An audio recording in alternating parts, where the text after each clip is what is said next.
Senhoras e senhores, muito bom dia, sejam todos muito bem-vindos.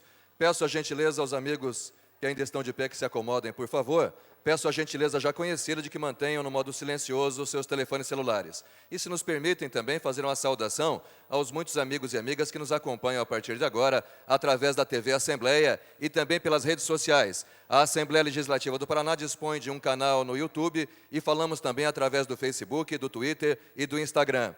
Cumprimentando aos amigos e amigas que se encontram neste instante no plenário da Assembleia Legislativa do Estado do Paraná, Centro Cívico Curitiba, capital do Estado.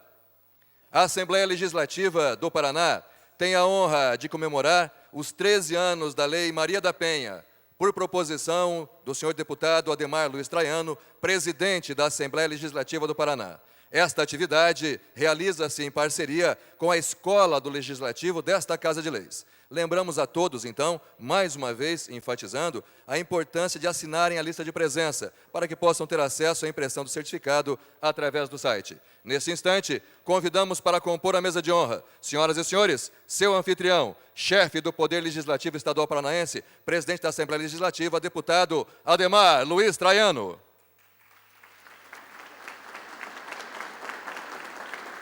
Temos a honra e a satisfação de convidar para compor a mesa também vice-presidente do Egrégio Tribunal de Justiça, neste ato, representando o presidente, desembargador Adalberto Jorge Xisto Pereira, o desembargador Wellington Emanuel.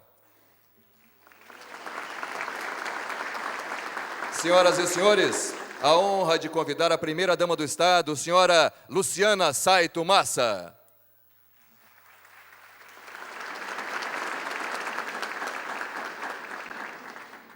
Temos a honra de convidar também presidente do Egrégio Tribunal Regional Eleitoral do Paraná, desembargador Gilberto Ferreira.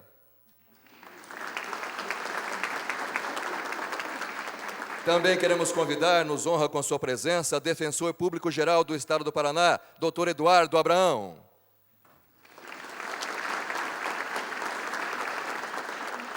Temos a honra de convidar também, senhoras e senhores, já foi secretária de Estado, tem em sua biografia tantos cargos importantes. Hoje ela é conselheira do Conselho Nacional de Justiça, a querida doutora Maria Tereza Willy Gomes.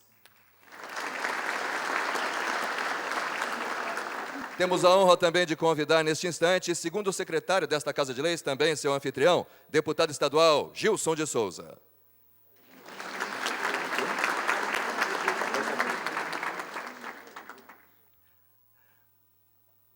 Vem sendo cumprimentado. Queremos convidar neste instante, senhoras e senhores, presidente da Comissão de Defesa dos Direitos da Mulher, nesta Casa de Leis do Povo do Paraná, deputada estadual, cantora Mara Lima.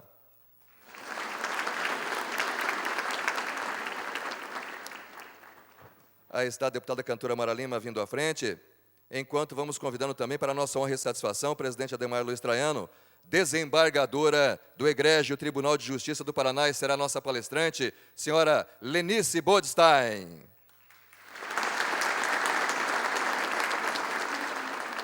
Da mesma forma, também palestrante, desembargador também do Egrégio TJ Paraná, senhor Mário Luiz Hamidoff. E também queremos convidá-la para que venha à frente, promotora de justiça, neste ato representando o Procurador-Geral do Estado do Paraná, doutor Ivonei Foja. Queremos convidar a doutora Ana Carolina Pinto Franceschi.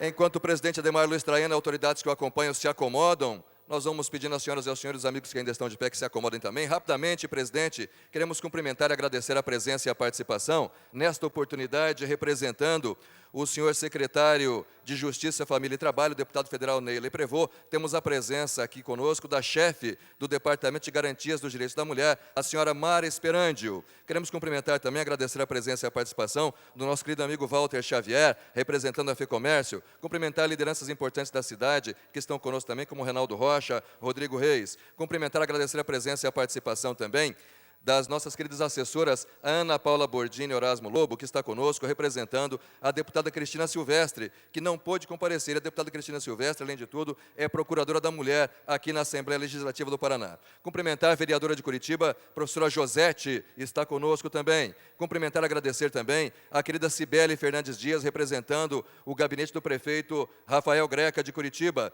Cumprimentar e agradecer A Procuradora-Geral do município de Curitiba, a doutora Vanessa Volpe, está conosco também. Cumprimentar e agradecer a querida Amanda Maria Brunato Silva Nasser, que vem a ser a presidente da Câmara Municipal de Araucária. Vereadora, bom dia. Cumprimentar também a vereadora do Litoral de Guaratuba, a Paulina Jagger Muniz, conosco também. Cumprimentar a Joseli Colasso, que representa também, ela é assessora de coordenação de acolhimento e mobilização da Superintendência Geral de Diálogo e Interação Social, representando Mauro Rockenbach, do Governo do Estado do Paraná. Cumprimentar também da mesma superintendência, a querida Liana Bacil. E cumprimentar também, presidente, está conosco o doutor Eduardo Cambi, que além de promotor de justiça, também é o diretor da Escola Superior do Ministério Público Estadual. Cumprimentar diretores da casa que eu acompanho nesta oportunidade, a Cátia Chagas da Comunicação, doutor Jores Vilela, de apoio ao plenário, e o doutor Diliar de Alessi, que é o diretor do Legislativo e da Escola do Legislativo, que se faz acompanhar das coordenadoras Roberta Picussa e Francis Fontoura. Senhoras e senhores, neste instante, para a primeira saudação, para a abertura e para conversar com os amigos e amigas que estão conosco nesta oportunidade, com a palavra seu anfitrião, presidente da Assembleia Legislativa do Paraná, deputado estadual, Ademar Luiz Traiano. Sob a proteção de Deus, declaro aberta a presente sessão solene comemorativa aos 13 anos da Lei Maria da Penha. Convido os presentes a ouvirem o hino nacional brasileiro a ser executado pela Banda de Música da Polícia Militar do Paraná.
Primeira saudação à nossa banda de música da Polícia Militar do Paraná. Tenente Cardoso, muito obrigado.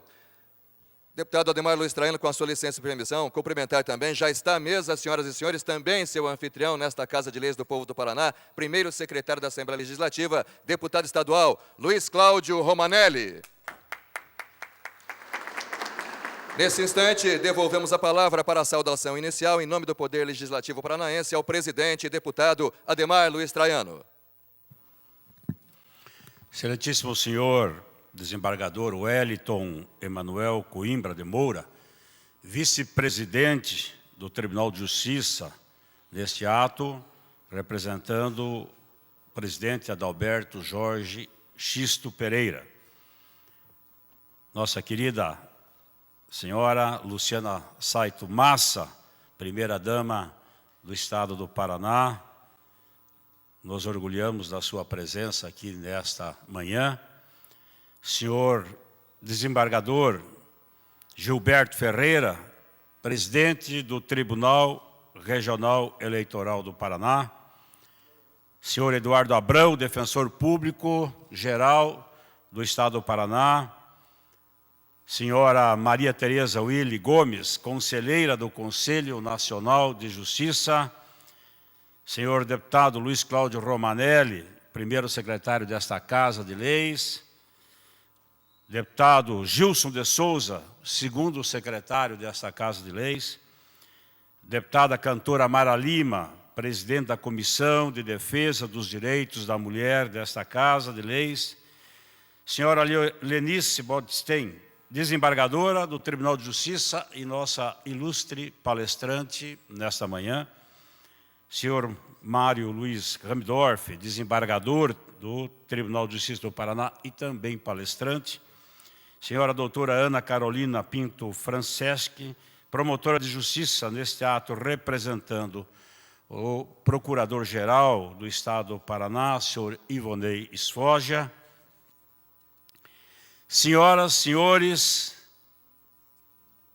demais autoridades aqui presentes, todos aqueles que, com certeza, estão imbuídos neste momento histórico de comemoração dos 13 anos da Lei Maria da Penha e que encarnam a defesa da mulher paranaense, sejam todos bem-vindos à nossa casa.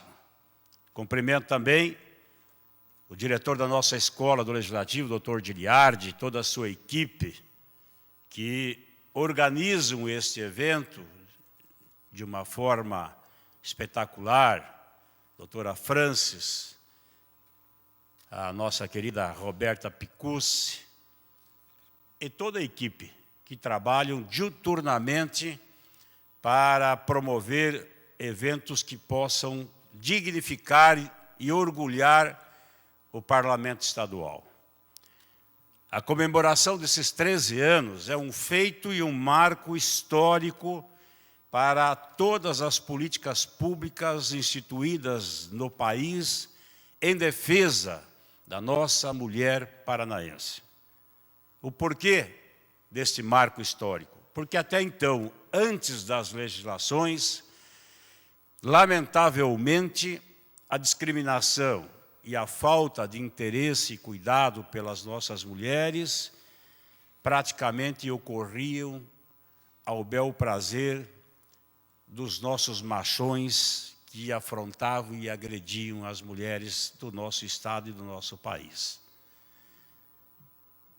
As legislações que foram instituídas fizeram com que houvesse uma diminuição considerável de agressões à mulher brasileira e paranaense. Foram avanços significativos que deram esta segurança a todas as nossas mulheres. Lamentavelmente, antes disso, tudo ocorria no anonimato. Até o sentimento de medo que imperava, e era um grande imperativo nas nossas mulheres, em fazer as denúncias contra os seus agressores, era algo muito constante e que dificilmente se tinha a informação de dados estatísticos para poder tomar conhecimento daquilo que ocorria em relação às nossas mulheres.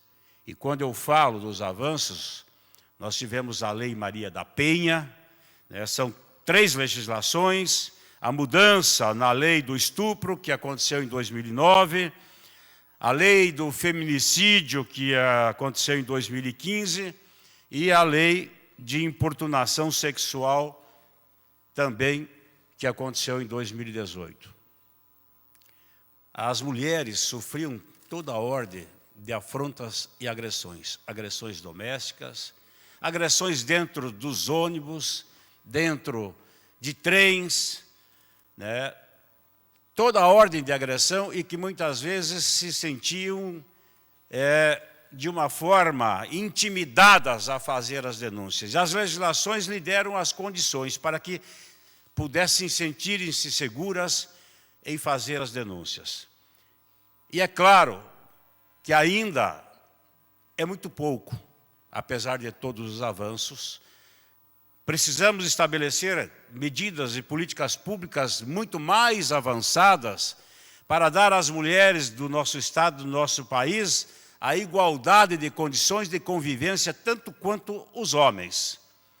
Nós entendemos a importância que a mulher tem no contexto nacional e paranaense, e por essa razão é que este evento tem um sentido muito importante, porque acende e reacende a esperança e a possibilidade de promovermos ainda mais uma mobilização maior, uma conscientização maior de todas aquelas instituições que trabalhem nesse sentido. E principalmente é fundamental que tenhamos o apoio maciço da nossa imprensa, porque através da divulgação de políticas públicas e o despertar desse interesse da promoção em defesa da mulher, nós venhamos, enfim, a trabalhar na proteção ainda muito mais intensa às nossas mulheres paranaenses. Como eu disse, ainda não é o suficiente. A Lei Maria da Penha, ela é reconhecida como uma das mais importantes do mundo. Mas ainda aqui no estado do Paraná, nós somos o terceiro estado no ranking nacional de agressões e afrontas às mulheres. Nós precisamos mudar isso.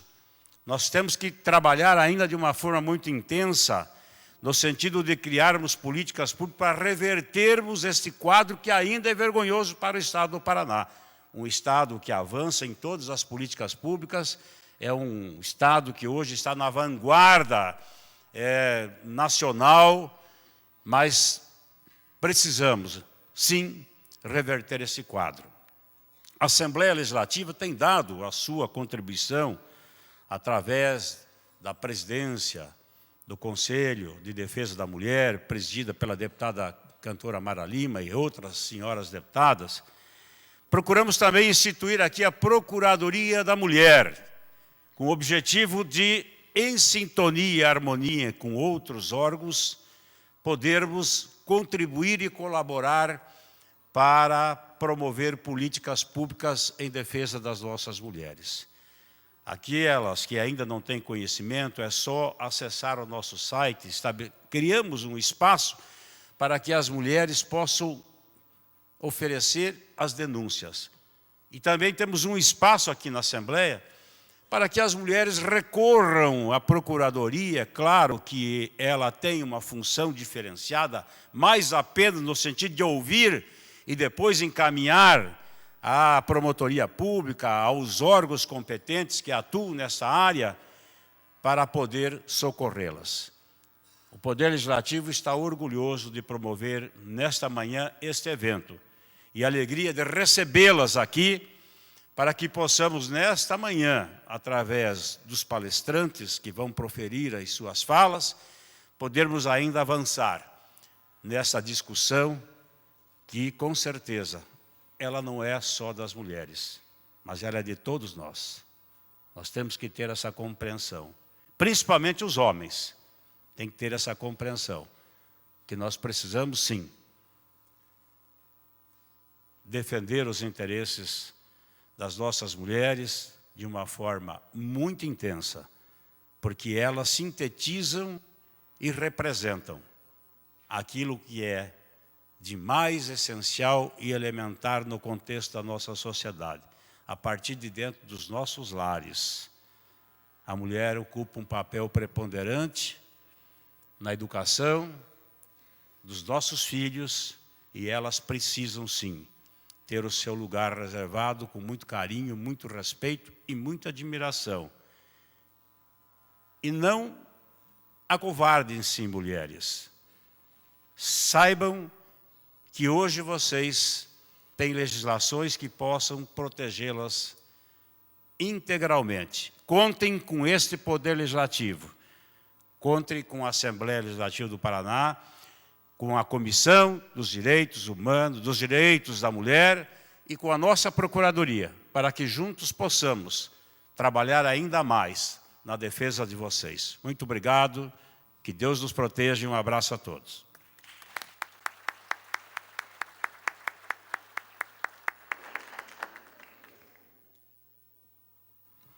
Eu concedo agora a palavra à deputada cantora Mara Lima, que é presidente da Comissão de Defesa dos Direitos da Mulher desta Casa de Leis.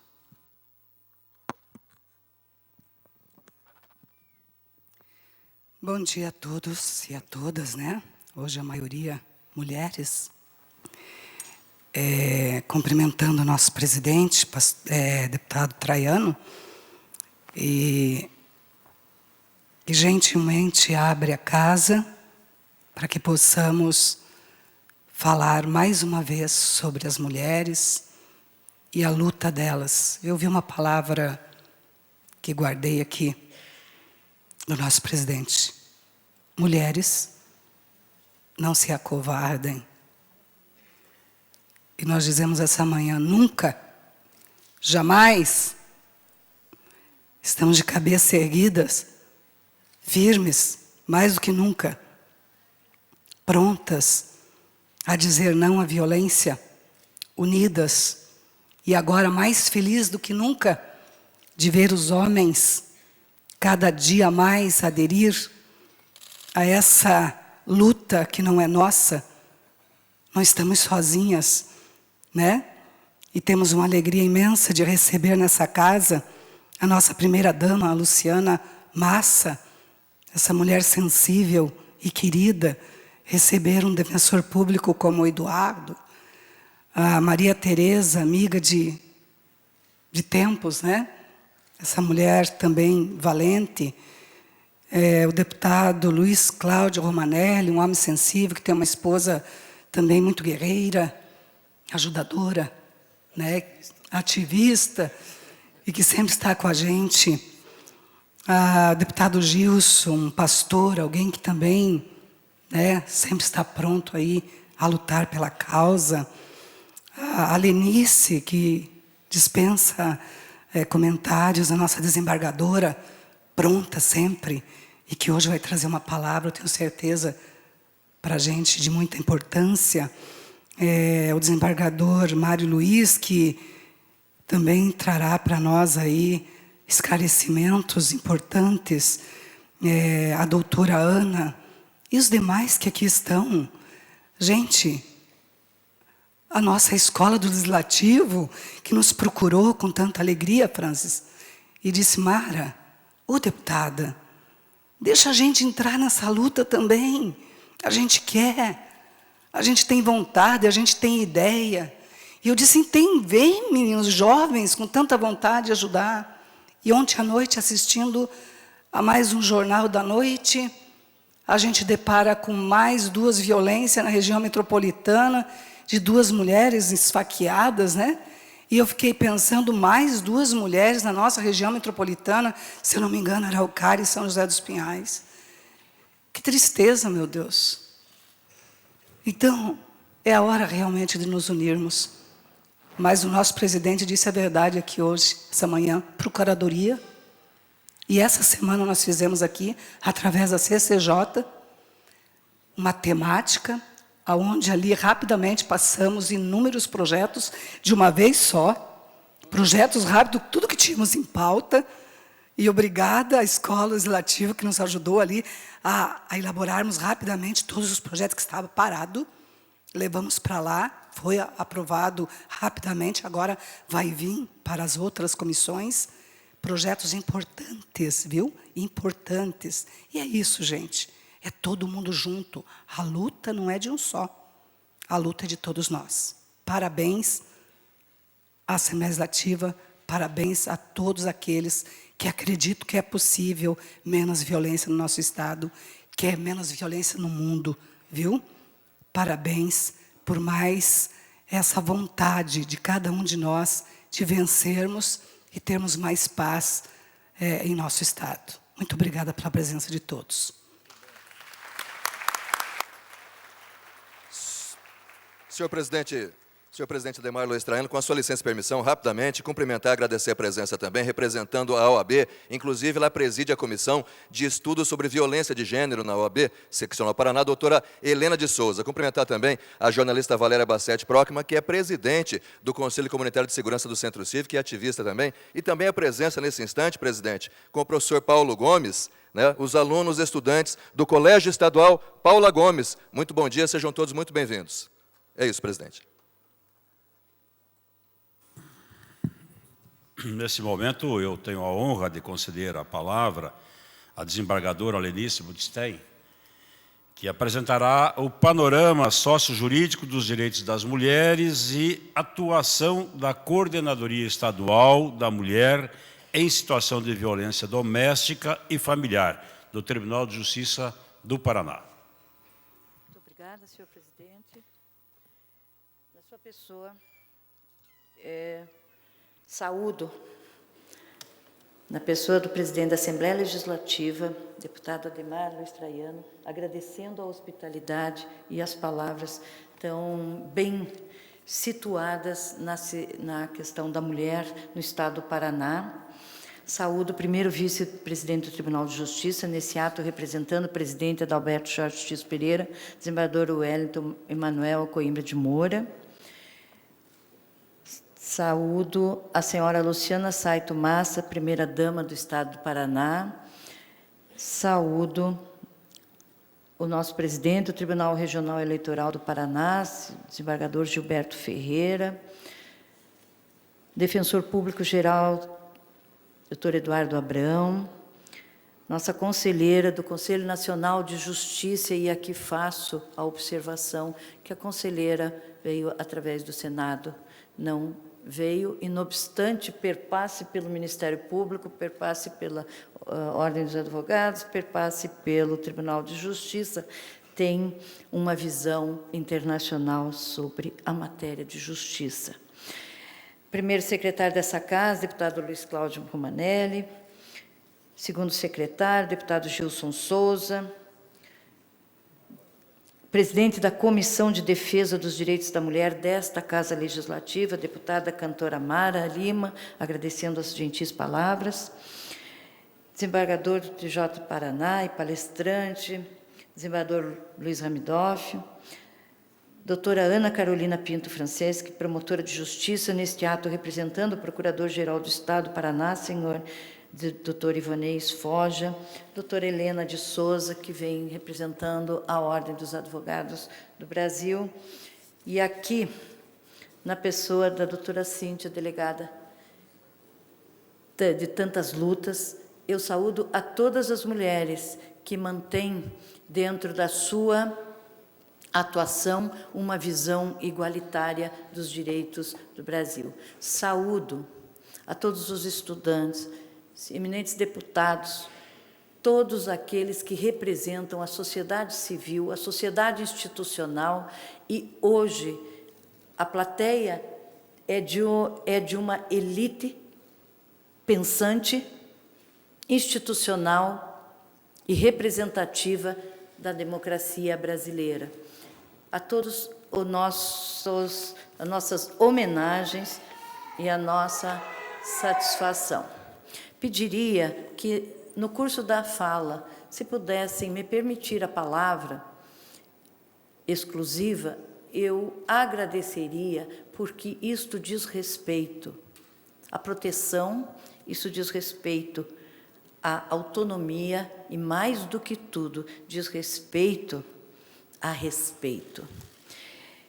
Posição da mulher. 2 temas, procurarei ser bastante rápida, se puder, e peço desculpas à mesa se me estender um pouquinho nos dados, mas eu gostaria que vissem todos e se vissem na mesa. Esta é a representatividade que nós temos. A grande maioria dos cargos estão ainda observando a cultura que nós tivemos lá dos idos. É verdade que antes de Cristo, as mulheres de Atenas mantinham o poder, não porque era matriarcal, mas porque administravam a metrópole e a acrópole. Mas tudo isso mudou. Por quê? Porque houve a ingerência mundial de um Estado-poder, Estado religioso. Misturava-se poder com a religião católica, na sua maioria, e o poder administrativo do Estado-governo também enunciado com as bases da cultura patriarcal que se estabeleceu pela religião. Motivação. Motivação está de que desde os primórdios a mulher não era considerada um sujeito de direitos, mas sim um objeto a mais do patrimônio familiar. Posteriormente é que veio com a colocação do líder masculino como administrador da família. Esta noção é que trouxe ao patriarcalismo o poder do homem. Por que familiar? Porque se dizia de família poder. Poder significava sobrevivência, riqueza, fortuna. Por que se criou o dote da mulher? Para que ela ficasse protegida? Não. O dote era uma moeda através da qual a procriação e o sustento e fortuna das famílias eram negociadas e, portanto, poderiam se manter no poder. Então, mulher, poder. Nada disso, estou aqui a enfrentar a questão da fé.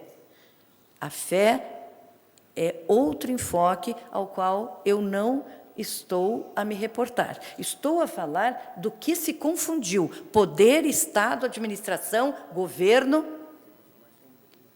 e o que constituía patrimônio. A partir disto, vamos fazer uma revoada bastante grande com a chegada da família imperial no Brasil, que trouxe esta cultura patriarcal para o Brasil, que já vinha da Europa, que já vinha do quê? Do exercício do Estado poder através das negociações familiares, estabelecendo quem manda e quem obedece. E a mulher era, sim, o instrumento, não só de procriação, de manutenção de uma dinastia, de um poder, e era, sim, negociado o casamento. Todos sabem que os noivos e as noivas se encontravam no dia do casamento. As negociações feitas através dos chefes dos clãs. Então, quando se fala em patriarcado, nós não podemos definir, naquele período, que isso se tratava de um poder do homem sobre a mulher, mas sim de um poder Estado em que a família estabelecia, dentre aquele sujeito de direitos, que era o homem, quem mandava e quem obedecia. Pois bem, a chegada da família real trouxe toda esta cultura e o estabelecimento do Estado tal qual elaborado pela Igreja, que aqui abrimos uma nota de rodapé para dizer que a Igreja estabeleceu o poder masculino em função de uma sobrevivência econômica de sua instituição. Não seria possível administrar e colher frutos patrimoniais e poder sem que tivesse, se tivesse que também sustentar a continuidade genética dessas famílias. Entretanto, todos nós sabemos que havia uma instituição paralela da Soros, né, das mulheres, e que ali já se estabeleceu o que hoje ainda continua. As Soros, o que faziam? Administravam os conventos cuidavam dos homens e procriavam, sem estabelecer vínculo familiar. Surgiu a palavra bastardos, porque não advinham de uma família constituída. Pois bem, a parte deste detalhe, nós temos que esta cultura trouxe as leis. E estas leis foram copiadas, como tudo, no mundo inteiro.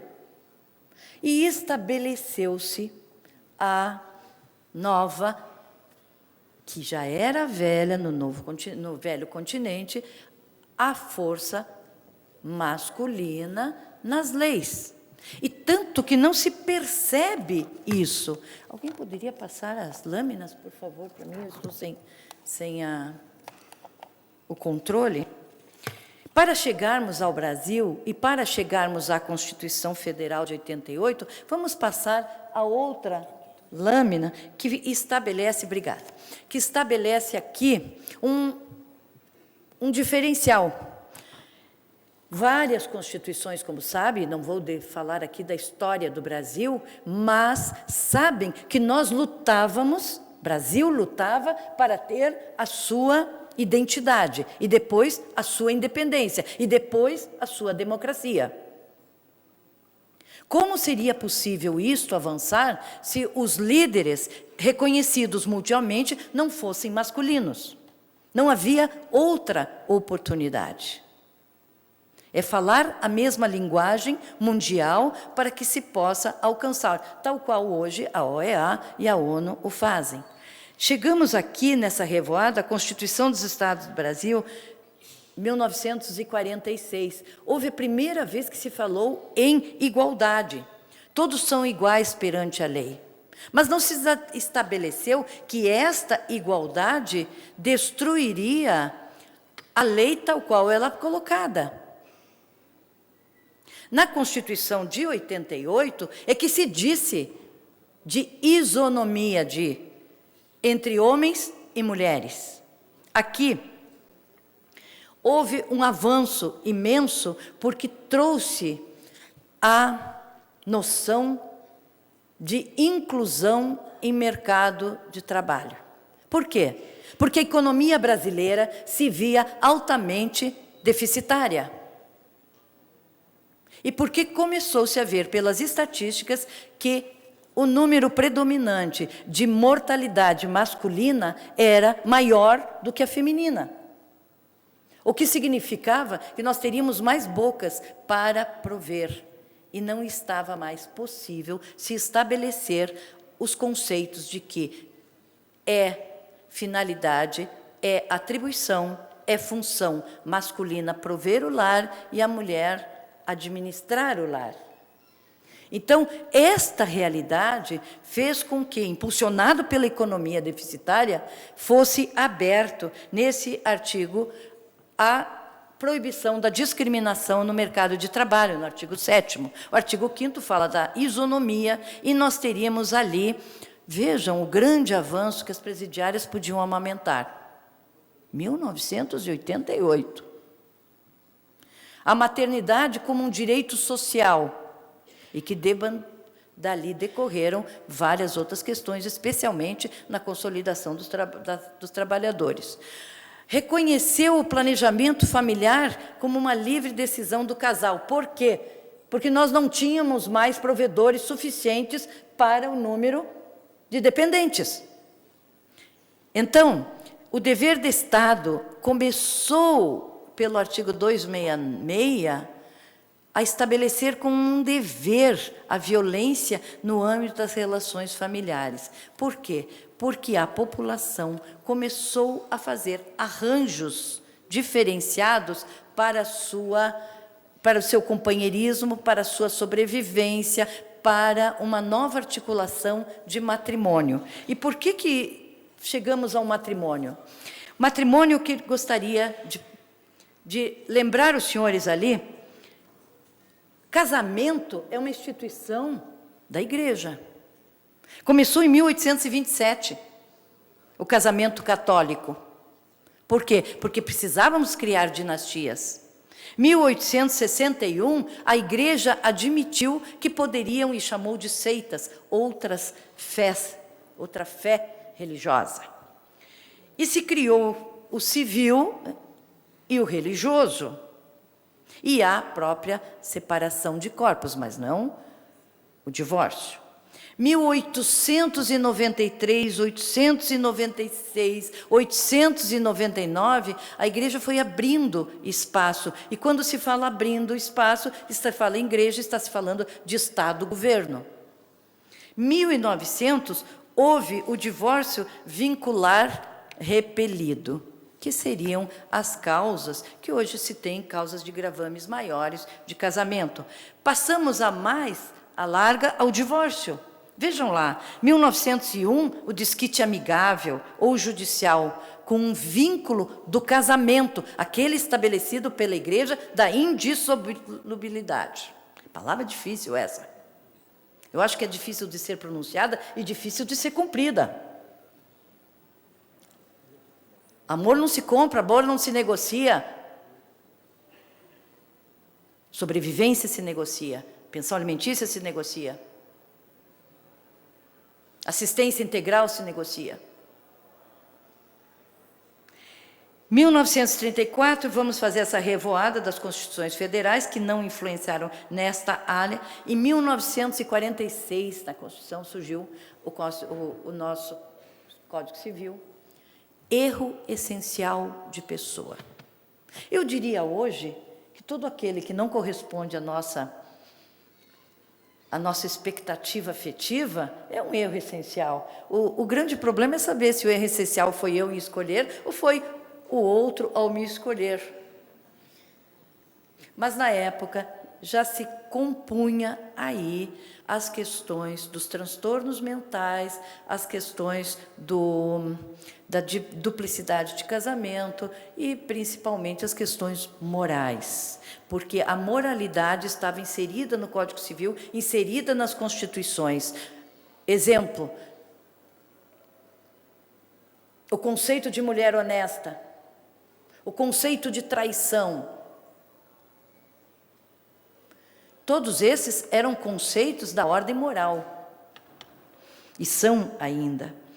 Muito bem, com a emenda 69, em 1969, e eu não sei por que este número 69, ele tenha hoje uma outra conotação, houve a proposta para tornar dissolúvel e 73 a emenda 5 da mesma forma. A partir de 1973, Rolling Stones, Beatles, vejam o que o externo nos trazia. Os grandes líderes, Gandhi. Nós temos a dissolução do vínculo, aceita pela legislação. O casamento, o condicionamento, e mesmo assim, houve essa movimentação, mas ela não foi aprovada. Em 1977, tivemos a emenda 9, que veio a lei do divórcio 6.515. Por que saiu o divórcio? Porque o senador Carneiro, fazendo um erro essencial do primeiro casamento, encontrou uma alma gêmea numa segunda relação afetiva. E aí começou a se pensar, mulher desquitada era sinônimo de mulher não mais aceita moralmente. Satisfação, doutor Olímpio, recebê-la. Moralmente, nós não poderíamos mais aceitar. Então, para regular e regularizar a sua vida afetiva, motivou-se espiritualmente, afetivamente e legalmente, e veio a Lei 6.515. Vejam que o movimento não foi feminino, o movimento foi masculino. Evidentemente que a sereia, a deusa inspiradora, foi uma mulher, como tudo que diz respeito ao afeto, é a mulher que proporciona. Não é? Esse é um empoderamento que nenhum homem vai tirar. Mesmo sendo jovem, mesmo já tendo passado dos 40, dos 80. Isso é normal. 1988, então, vem a Constituição Federal, regulará o divórcio, o casamento. 2002, família, os grandes movimentos em relações afetivas. O povo decidiu que não quer mais somente unir-se afetivamente e sem dogmas de imoralidade, através da união estável, através do filho que não é mais bastardo, que é um filho de uma relação afetiva, e começam a ver os novos arranjos familiares. Surge institutos como o IBDFAN, que participamos da sua fundação, surge a questão da guarda, que pelo Código Civil anterior, como era? Traiu, perdeu os filhos. Votou no papelzinho que o homem deu. Aliás, isso é uma peculiaridade. Por que as mulheres passaram a votar? É uma matéria objetiva, porque era em maior número de população. Então, estas são prioridades e direitos que a mulher conquistou? Não. A sociedade brasileira foi exigindo estes novos rumos para que a nação se estabilizasse. E a mulher precisa entender que faz parte disto e se colocar neste lugar. Não precisamos mais, embora respeite muito as palavras, proteção, carinho, admiração. Isto é no âmbito da sua família, porque ela é que dá a base, a força, a orientação, a alimentação. Porém, as funções de homem e mulher hoje, perante a família, são estabelecidas dentro do privado. No público, a mulher precisa, sim, assumir o seu lugar. Não porque ela é igual, ela sabe que ela é igual.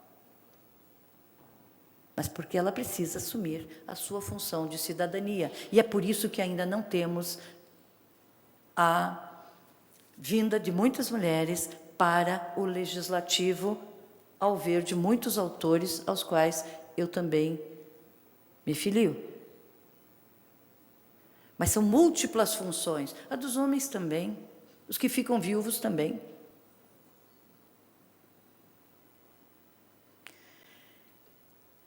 A nossa ideia é sair destas realidades que vamos focar agora. Por favor, passe meio rápido. Olha o que nós tínhamos aqui. Estamos falando de menos de 30 anos atrás. As jovens sempre dão muitas risadas nas palestras, quando se mostra como é que a mulher foi conduzida a se comportar, porque fazia parte dentro do privado, com as funções de ordem moral. Feitas essas ilustrações, que são verdadeiras, quero mostrar aos senhores também passe isto. Veja, volte aquele ali um pouquinho. Deixe-o falar primeiro. Lembre-se, os temas da conversa dele são mais importantes do que os seus. Hoje os senhores não conseguem mais falar dentro de casa, né? Eu penso que os senhores têm que fazer um movimento também. Tudo tem dois lados. Não é? Passe mais um pouquinho aqueles para mim, até o protocolo, faz favor. Vejam, volte um pouquinho, isso. Este é um passaporte 1950 e poucos. A portadora deste passaporte viaja autorizada por seu marido, José de Souza Marques, que Deus o tenha, que também a autoriza a regressar ao Brasil. Vai, mas volta. Senhores, esta realidade é muito recente e a globalização influenciou que dessemos saltos muito rápidos para isso. E vamos passar adiante, já falamos um pouquinho do Código Eleitoral, vejam a data, 1965, logo depois a consolidação das leis do trabalho, que nós temos ali Vejam, a redação de 99 é que traz a palavra gênero. Não quero me estender nesta questão, porque isso é uma outra problemática. Estou falando aqui de direitos e deveres de mulheres ao longo da nossa história. E vem a Lei Maria da Penha, que chega ao foco da fala. A Lei Maria da Penha precisa um histórico. Ela veio porque os homens determinaram? Não. Veio porque as mulheres precisavam? Não. Veio por um movimento que iniciou-se na Espanha, onde tem a primeira Lei Maria da Penha, com outro nome, evidentemente, que é a Lei de Proteção à Mulher, pelo alto índice de violência que ainda perdura hoje. E a nossa lei é um arremedo daquela lei da Espanha e, por incrível que pareça, dá mais resultados positivos no Brasil do que na Espanha ainda hoje. Não é? Então, Lei Maria da Penha, o que foi? Algumas intelectuais, na sua maioria mulheres, se não me engano, tinha 3 homens. Eu não vou dizer que eles é que determinaram, mas essas intelectuais, especialmente professoras da Universidade Federal do Rio de Janeiro, reuniram-se com alguns movimentos de mulheres e fizeram o estudo, pesquisa, como é feito em vários outros assuntos, sobre a incidência de violência que se traduziu por estar dentro de casa, no ambiente privado, doméstico e nas relações afetivas. Por quê? Porque 99% dos casos que encontraram eram em função de haver uma relação afetiva entre ambos.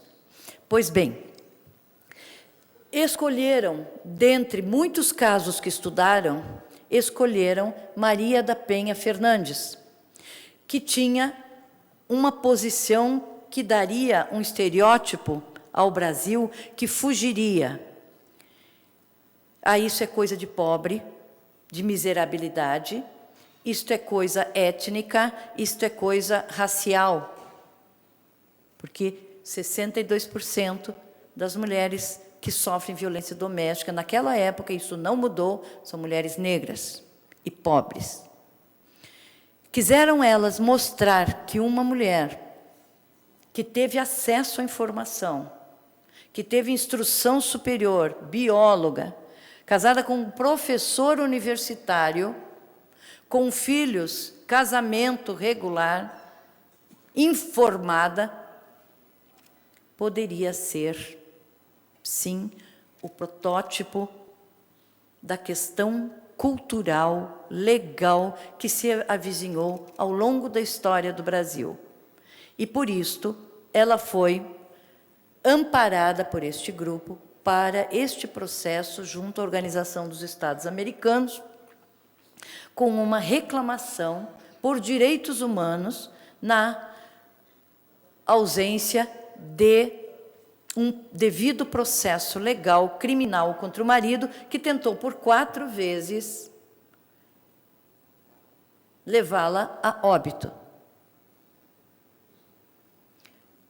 Todas essas vezes teve eletrocutação, teve arma branca e, finalmente, conseguiu deixá-la paraplégica. Então, este marco simbólico de que todas as mulheres no Brasil estão afetadas pela cultura patriarcal que se levou para a nossa legislação, ainda veio com motivações de proteção, com motivações de que há uma vitimização. Então, precisamos separar 2 coisas. Uma, a mulher vítima propriamente dita, que sofre as agruras das condutas de violência sexual, violência moral, violência patrimonial, violência à sua integridade física, daquela vitimização como cidadã. Esta última exige um posicionamento da mulher e uma aceitação pelos homens. Esta segunda parte da aceitação, as leis de cotas, as leis que estabelecem diferenças para homens e mulheres, torna a igualdade e a isonomia realmente um fato. Porque onde há diferenças, precisamos trabalhar diferencialmente para obter a igualdade. Cada caso, um caso. Isto não só é só do direito, como é de todas as áreas técnicas, humanas e políticas. Daí a necessidade, hoje, de implementar o que a Constituição de 88 trouxe, que foi igualdade e isonomia entre homens e mulheres. Não quero entrar na questão de gênero, porque aí nós vamos dissecar esse conceito de homens e mulheres, que não é a questão hoje. A questão é que todos são iguais perante a lei e devem ser tratados com diferença, mesmo que essa diferença seja uma proteção, mesmo que essa diferença seja um privilégio, mesmo que essa diferença tenha outra conotação, para que nós tenhamos, nos cidadãos e cidadãs brasileiras, realmente filhos que não saem da luta, como diz nosso hino. Aqui rendo minhas homenagens ao Tenente Cardoso, que muito bem capitaneou e trouxe, como sempre, com muita energia e muito sentimento, o nosso hino nacional. Porque ali nós precisamos ver que esta terra verde e amarela tem pessoas de todas as cores, de todas as etnias, mas mais do que isso, hoje, no momento histórico que nós estamos vivendo, as mulheres precisam assumir a sua posição e ser reconhecidas como tal pela legislação, mudando o foco de patriarcal para igualitário. Isto há um período de transição, e é nessa transição que a Lei Maria da Penha entra. E esperamos que muito em breve ela seja derrogada e não precisa mais. Como fui a uma delegacia de polícia em Hamburgo, na Alemanha, fui conhecer a delegacia para saber como eram tratadas com as mulheres e tal, e a atendente me disse: aqui todos são iguais perante a lei. Não precisamos de delegacia da mulher. E o Brasil chegará nisso. Nós não precisaríamos mais de procuradoria, doutora Silvestre, nós não precisamos mais das escolas, porque realmente estaremos efetivando aquilo que é e que precisa ser entendido pela própria mulher. E é este panorama da Lei Maria da Penha que trouxe estas condutas e que hoje se discute muito se isso constitui tipo penal ou não. No estado do Paraná, um dos poucos estados ainda, se não o único, pelas Jornadas Maria da Penha feitas no CNJ e em outros eventos que temos participado, todas as condutas são consideradas tipos penais. E hoje as nossas delegacias não recebem se não tem tipo penal. A exemplo da violência psicológica, que tanto se fala na mídia, que tanto se fala, mas a lei não se cumpre.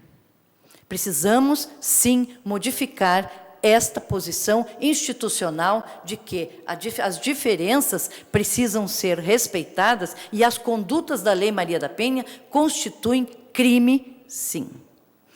Pois bem, temos agora, seguindo a lei do feminicídio, de 13.104, de 2015, que é, senhor presidente do nosso tribunal, senhor presidente da Assembleia, senhora primeira-dama, que leve ao nosso governador.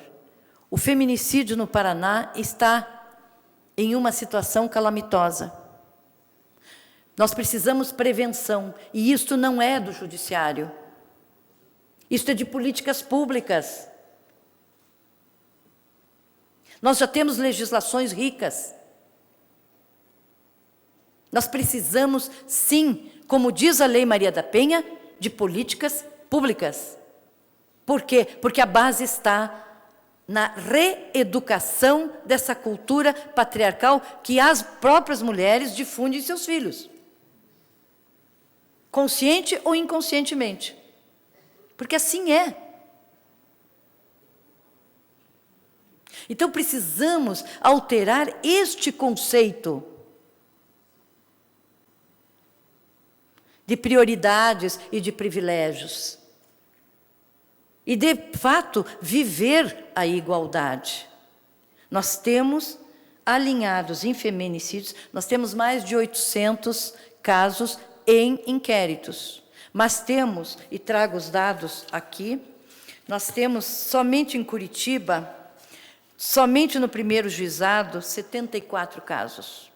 Londrina, 31 casos. E os demais estão... Maringá, 10 casos. E temos, em média, de Foz do Iguaçu, 7 casos. 2 casos em outras todas comarcas dos 176 juizados que o Tribunal de Justiça administra no Estado do Paraná, com esta competência, e 2 juizados em Curitiba, e esperamos muito termos na Casa da Mulher Brasileira, que tem 20 mil processos de medidas protetivas, que, me parece, é o grande trunfo da Lei Maria da Penha. Independente da judicialização, independentemente de ser crime, a mulher tem onde recorrer para ter uma medida protetiva. E aqui a importância da Polícia Militar, a importância da Guarda Municipal, das patrulhas Maria da Penha, porque uma vez deferida pelo juízo, esta proteção está dizendo, esta mulher está em risco e precisa ser observada e atendida com urgência para evitar o feminicídio. Estes números alcançam 395 casos de feminicídio que estão nas mesas dos nossos juízes em instrução e fazendo a punição através do júri popular. Pois bem, trago em números ainda, trazendo muito para o Paraná. Em junho, nós tínhamos 391. Então, nós temos mais 4, e mais diariamente os senhores veem pela mídia, como afirmou a deputada Mara Lima, nós já temos casos diários disso. Há uma implicação municipal? Há. Criação de prevalência de vagas de creches para as mulheres vítimas de violência doméstica. Estamos implementando isso e pedimos ao Legislativo Municipal que acentue essa iniciativa que já está ocorrendo em Curitiba, porque este é o primeiro fator de autonomia da mulher. Onde eu deixo o meu filho? O segundo fator é que quanto eu preciso pôr na mesa para alimentá-los. Qual é a moradia que eu preciso dar? Esta autonomia é que é o real empoderamento. E tem um outro lado. 62% das mulheres cadastradas pelo IBGE como chefes de família. 62% da nossa população brasileira. Então, não há mais proteção. Há uma necessidade, porque junto com a mulher vem uma série de agregados. Como todos que trabalham com a Maria da Penha sabem disso. Vem filhos, vem enteados, vem sogra, vem mãe. A mulher não vem sozinha nunca. Dizem que nem no banheiro ela consegue ir sozinha, né? Porque agora também temos a proteção aos animais, os animais também querem estar juntos. E aqui a minha homenagem a todos os profissionais de saúde, que tem, dali nós temos a melhor estatística hoje de atendimentos de saúde, e precisamos preservar, e aqui pedimos a todas as autoridades que aqui estão presentes, que tragam, através desses dados, trabalhos e iniciativas para que nós não tenhamos esta realidade. Porque, se não for por direitos humanos, se não for porque acha que a mulher pode ter provocado, que seja pela economia do Brasil. Porque hoje, 0,05% do PIB nacional é para pagar violência. Porque nós gastamos 92 bilhões em violência, não só da mulher, mas em violência no Brasil. Esses dados são fidedignos. Se não for por um motivo, que seja por outro. Pois bem, Casa da Mulher Brasileira. Nós temos hoje 9.616 feitos até junho. E 1.096 no segundo juizado. O Tribunal de Justiça hoje tem um gasto de cerca de mais de 300 mil por juizado, porque ele tem uma competência cível e crime. Estrutura do nosso sistema de justiça estava adequada? Não estava. Porque é uma lei que veio junto com a indenização de 65 mil reais pagas a Maria da Penha Fernandes pela demora do processo. E a segunda condenação foi o Estado brasileiro com represálias econômicas se não colocasse a Lei Maria da Penha em vigência. Então, nós precisamos que uma organização externa dissesse o que nós temos que fazer. Nós precisamos dizer o que nós precisamos. Fecho com uma lei de 2009 contra a liberdade sexual e de 2018, passe rapidamente, por favor, para mim. E as pessoas entendem que isso é uma piada. Mas eu pergunto se de uma forma simbólica não precisamos fazer como esta sentença de 1833, onde a consciência legislativa brasileira não estava ainda muito bem formada. O adjunto do promotor público, representando o cabra Manuel Duda, porque no dia 11 do mês de Nossa Senhora Santana, quando a mulher do Chico Bento ia para a fonte, já perto dela, o supracitado cabra, que estava em uma moita do mato, subiu dela de sopetão e fez proposta a dita mulher porque queria para coisa que não se pode trazer a lume. E como ela se recusasse, o dito cabra abrafolou-se dela, deitou-a no chão, deixando as encomendas dela de fora e ao Deus dará. Ele não conseguiu matrimônio porque ela gritou e veio em amparo dela Nocreto Correia e Norberto Barbosa, que prenderam o cujo em flagrante. Dizem as leis que 2 testemunhas que assistiram a qualquer naufrágio do sucesso faz prova. Fez os considerandos e depois a condenação. Condena o cabra Manuel Duda pelo malefício que fez a mulher do Nico Bento a ser capado. Capadura que deverá ser feita a macete. A execução desta peça deverá ser feita na cadeia desta vila. Nomeia o carrasco o carcereiro. E eu encerro dizendo que não precisamos ser as mulheres do Nico Bento. Nós precisamos ser nós mesmas. E nós não precisamos mais aceitar que, sem consentimento, o corpo seja utilizado.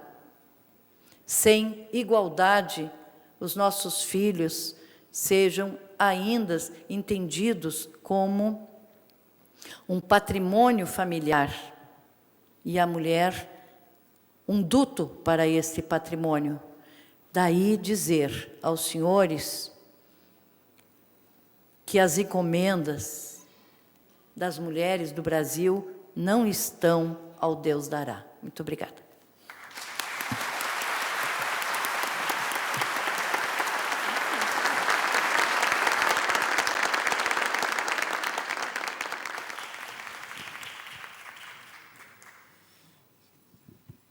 Eu tenho a honra, nesse momento, de conceder a palavra ao desembargador Mário Luiz Ramidoff, que apresentará a palestra com o tema Stalking e Violência contra as Mulheres.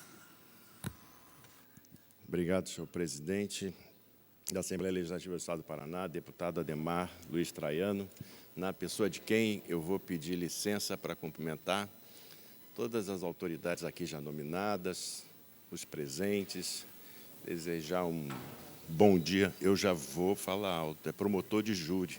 Eu saí do Ministério Público, mas o Ministério Público não sai da gente. Eu vou levantar, eu vou tirar o terno, eu vou gritar, mas tem hora para tudo.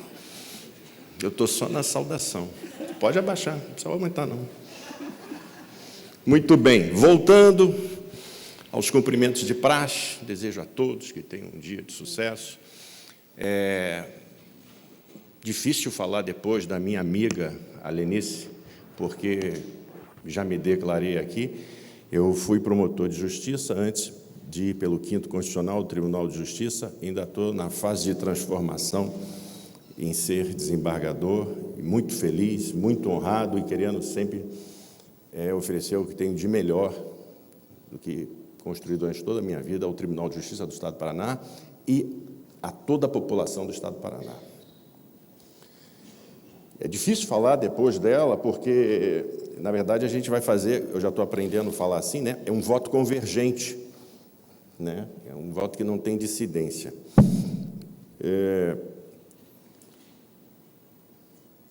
O marco legal que regulamenta toda e qualquer atividade, ele é extremamente importante. Eu vou ser também extremamente breve aqui por isso.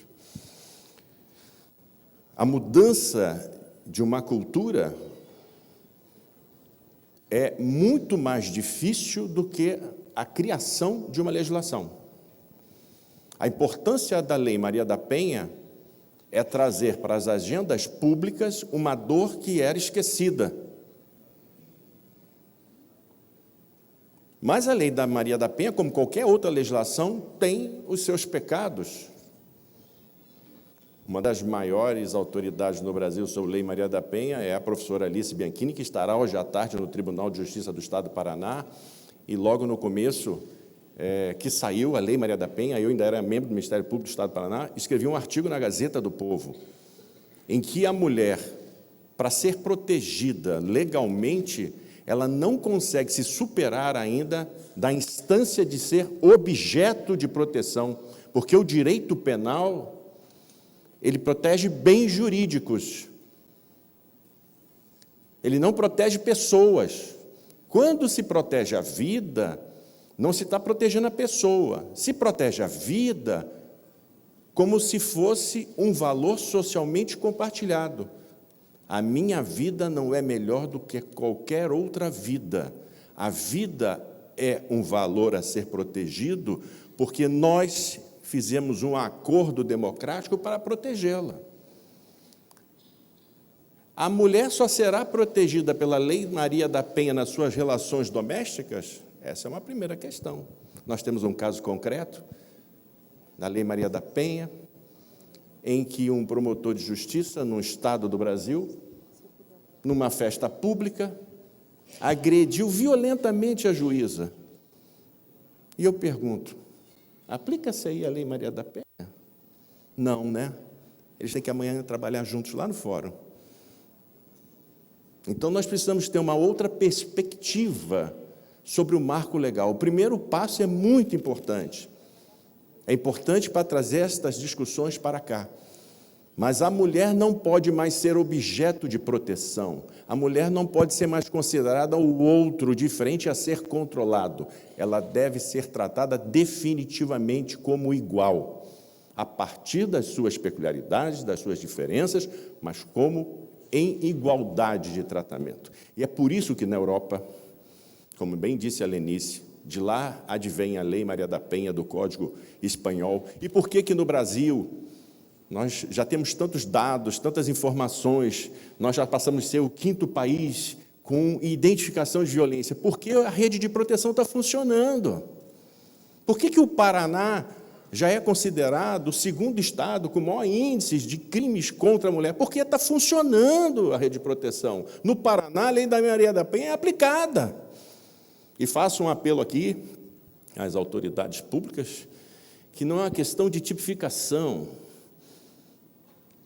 é uma questão de reorganização das atribuições públicas, consignar nos boletins de ocorrência que se trata de um crime de gênero, não importa a tipificação. Por quê? Porque, por exemplo, no Brasil não existe uma tipificação sobre o stalking, do que eu vou falar. Há um projeto de reforma do Código Penal, do Código de Processo Penal, e lá, numa dessas propostas, havia a proposta de alteração do artigo 152 para se criar o crime de stalking, no Brasil, denominado como ato persecutório, obsessivo e insidioso. O stalking é uma doença ou é uma violência? A juíza do Tribunal de Como, na Itália, minha xará, Maria Luisa Logato, ela deu uma decisão que se tornou paradigma no mundo inteiro. Ela disse: o stalker, o caçador, que tenta colocar a pessoa num lugar de vulnerabilidade para se aproveitar dela, ele pode até ter problemas psíquicos, e por isso ela se valeu de todas as técnicas da neurociência, para dizer que, por mais que ele não tenha capacidade psíquica para entender o crime, ele gerava dor, e por isso ele deveria ser condenado. Não é a mera contenção do acusado, do agente, mas também para tratamento. É por isso que, na Europa, o Estatuto da Vítima está sendo montado não com essa diáspora de gênero entre masculino e feminino, mas que o homem entenda, ou o agente agressor entenda, que ele não pode mais agir assim. Nós temos um problema, na verdade, geracional. Eu sou professor universitário e cada ano meus alunos ficam mais novos, não é? Não é, sou eu que fico mais velho. E eu tenho dificuldade de comunicação. Eu sou da época de piadinhas machistas e tenho filhos com 20, 19 anos, e eles falam, às vezes, pai, um professor falou isso. Eu falei, qual é a idade dele? Eu falei, não é que está justificado, está compreendido, porque tem que se fazer, e o trabalho maior é esse, é de uma mobilização da opinião pública, do senso comum técnico-jurídico, para que nós não sejamos mais preconceituosos. Nós temos que ter novos conceitos. Aqui um segundo apelo, que todos os cursos de graduação e de pós-graduação, nas matérias afins, pedagogia, psicologia, serviço social, direito, medicina, filosofia, que querem tirar das universidades, passem a discutir esses novos valores. Mas não com esta referência positiva negativa, homem e mulher, porque este é um discurso de controle. Estabelecer gênero é o primeiro equívoco. Somos todos iguais. Esta igualdade, que é meramente formal, perante a lei que deveria ser, ela tem que se transformar materialmente, apesar de todas as peculiaridades e diferenças que possamos ter. E não é só entre homem e mulher, não. É entre homem, mulher, mulher e assim por diante. Então, o primeiro passo, eu penso, é que nós devemos fazer uma grande mobilização da opinião pública. A Alep está dando exemplo hoje, está abrindo as suas portas como uma casa da cidadania para receber as pessoas em seus fóruns permanentes, a comissão que é presidida pela deputada Mara Lima. A própria escola está dando mostras disso, porque são aparelhos repressivos do Estado, são aparelhos ideológicos. É aqui que vai haver uma revolução social. Não é através da mera lei. A lei deve ser resultado disso, e por isso compreendemos que toda lei tem o valor em si em razão do projeto democrático que ela represente.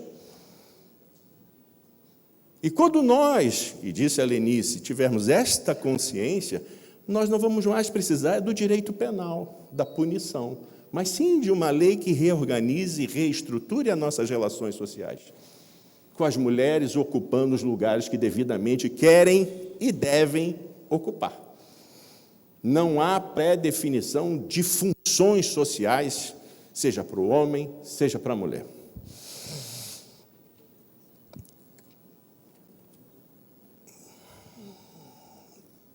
É preciso, por tudo isso, e aqui vai o apelo a essa casa,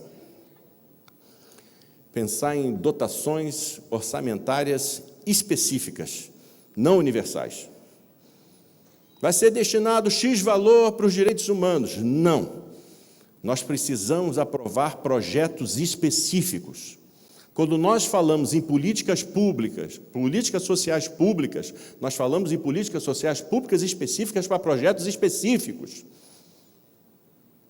Projetos específicos com dotações orçamentárias que sejam vinculativas, com prioridade, como é na área da infância e da adolescência.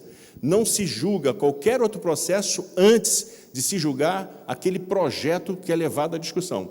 É por isso que, invariavelmente, se os senhores perceberem, sempre que inaugura o ano legislativo do Congresso Nacional, sempre vem à pauta a discussão sobre a redução da idade de maioridade penal, porque é uma pauta que tranca as outras pautas em razão da prioridade. E isso deve acontecer na área da mulher. Transformar esses projetos em prioridades legislativas para trancar pauta e especificar, para vincular o gestor público com a utilização dessas dotações orçamentárias específicas para políticas sociais públicas, que vinculem também os municípios. Por mais que não seja aqui que nós tenhamos que discutir isso. Por isso, nós precisamos criar uma grande rede para a proteção, para a efetivação dos direitos da mulher. E é por isso que, quando nós tivermos estas dotações orçamentárias, nós poderemos reestruturar organizacional e funcionalmente todas as instâncias públicas de poder. Exemplo disso é o CEVID, a criação do CEVID. Nós temos um ponto de referência, assim como deve ser a delegacia de polícia, que não deve mais se prestar à mera criminalização do agente, à mera criminalização das famílias por ato reflexo. Pensemos nós lá, fui promotor de justiça junto com a Lenice Boldstein, prendíamos, determinávamos a prisão de pais que não pagavam pensão alimentícia. A criança, reflexamente, na escolinha, nas festas, não eram convidadas, não tinha comunicação social, porque sabia que era filha de pai preso. Sinceramente, pensa você aí. Você chamaria uma criança para brincar com seu filho, que o pai dele esteja preso? Esse é um efeito terciário da marginalização. E isso vai para a criança. Por isso, quando nós criarmos políticas sociais públicas específicas, nós temos que pensar no reflexo da mera responsabilização criminal em razão de gênero, para não haver um reflexo sobre a própria família, sobre a criança, sobre o adolescente. Não é que vai passar a mão na cabeça dele, mas volto na primeira discussão. É um caso de mera responsabilização criminal ou de tratamento? Por isso, nós temos que trabalhar com estas duas dimensões. E, para isso, me desculpe, nós precisamos de recursos públicos. Nós precisamos de projetos sociais sérios. Nós precisamos de Tribunal de Contas que fiscalize o cumprimento desses projetos para que se chegue na ponta, na família, na mulher, na criança, no adolescente, hoje também nos animais, porque ali pode ter uma contenção de afeto, não é? Seriam essas minhas palavras, eu estou à disposição. Eu sou agradecido a Lenice Boldstein por me permitir mais uma vez estar aqui em público falando ao seu lado. Vou me permitir me penitenciar publicamente que tenho que me ausentar, que tinha um compromisso e tenho um compromisso às 11 horas da manhã. Já está no meu gabinete um advogado que ontem à tarde tinha agendado comigo, e a Lenice só me convidou à noite, então ela há de me perdoar por isso, mas eu estou aqui, fiz questão de vir aqui por um compromisso de fé, que eu acredito piamente nas pessoas. Muito obrigado, um bom dia a todos.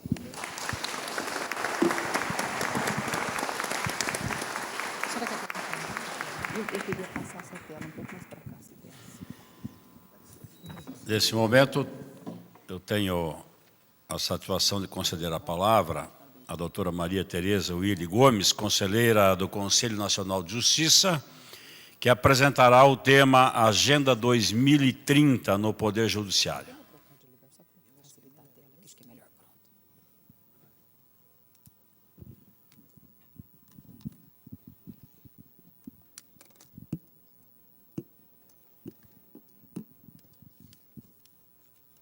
Saúdo a todas e todos. Gostaria de agradecer pelo convite, fazer uma saudação muito especial ao presidente desta casa, deputado Ademar Traiano. Saúdo também o representante do presidente do Tribunal de Justiça do Estado do Paraná, desembargador Xisto Pereira, na pessoa do desembargador Wellington Emanuel, primeiro vice-presidente do tribunal. Saúdo a eminente primeira-dama do Estado do Paraná, a senhora Luciana Saito Massa, e, na sua pessoa, peço vênia para estender os cumprimentos ao governador do Estado. Saúdo querido amigo, presidente do Tribunal Regional Eleitoral, desembargador Gilberto Ferreira, defensor público-geral, doutor Eduardo Abrão, deputado Romanelli, deputado Gilson Souza, deputada Mara Lima, a doutora Ana Carolina Pinto Franceschi, que é promotora de justiça e neste ato representa o Procurador-Geral de Justiça, e uma saudação muito especial à nossa palestrante, pessoa por quem eu tenho muita admiração, fez uma bela explanação nesta data e tem feito um trabalho muito importante para o Poder Judiciário brasileiro, desembargadora Lenice Boldstein. É uma pessoa dedicada a essa causa, coordena a CEVID e tem feito um trabalho primoroso. Fez hoje uma apresentação importantíssima, com dados históricos, pontuando de forma muito clara a desigualdade que existe entre homens e mulheres ao longo dos anos. Uma avaliação histórica importantíssima, trouxe dados da violência no estado do Paraná, a sua preocupação, a sua dedicação a essa causa e uma palavra-chave que é prevenção. Não basta apenas repressão, é necessário prevenir. E a prevenção se faz através da junção de políticas públicas governamentais, políticas públicas judiciárias, enfim, políticas públicas através de plano de ação. Tive a honra de pertencer ao Ministério Público do Estado do Paraná e nessa instituição, por 30 anos, me dediquei e trago, então, uma experiência institucional. Fui secretária de Estado da Justiça por 4 anos, e, neste período, na Secretaria, nós criamos o Departamento de Direitos Humanos, enaltecemos muito a participação do Conselho Estadual da Mulher, que teve a sua composição reformulada, construímos o Plano Estadual de Políticas Públicas para Mulheres, enfim. Venho hoje como conselheira do Conselho Nacional de Justiça, indicada pelo plenário da Câmara dos Deputados, estou no início do 2º mandato. A pessoa convidada para hoje foi a ministra Carmen Lúcia, a quem também rendemos as nossas homenagens pela dedicação que teve em sua gestão. Tive a honra de participar, sob a presidência dela, de um período do mandato da ministra Carmen Lúcia no Conselho Nacional de Justiça. Infelizmente, hoje ela não pôde estar presente, pediu que justificasse a sua ausência e que trouxesse, então, algumas palavras sobre o que o Conselho Nacional de Justiça fez, alguns atos marcantes de sua gestão, e, de igual forma, o Conselho hoje é presidido pelo ministro Dias Toffoli, que tem dado seguimento a este belo trabalho e tem incentivado muito políticas judiciárias relacionadas à prevenção no que diz respeito à questão das mulheres vítimas de violência.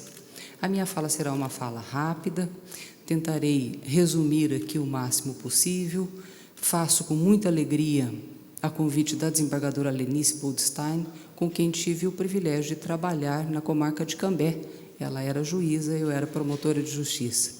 Então, a minha fala diz respeito aqui um pouco à Agenda 2030, que é uma agenda das Nações Unidas que foi institucionalizada no Poder Judiciário, e nessa agenda, um dos objetivos da agenda diz respeito à questão da igualdade de gênero, que é justamente o ADS número 5. Eu não sei se consigo passar daqui. Bom, é uma passagem muito rápida aqui, numa visão aqui do que o Conselho Nacional de Justiça tem feito em relação ao enfrentamento da violência doméstica. São alguns marcos normativos importantes.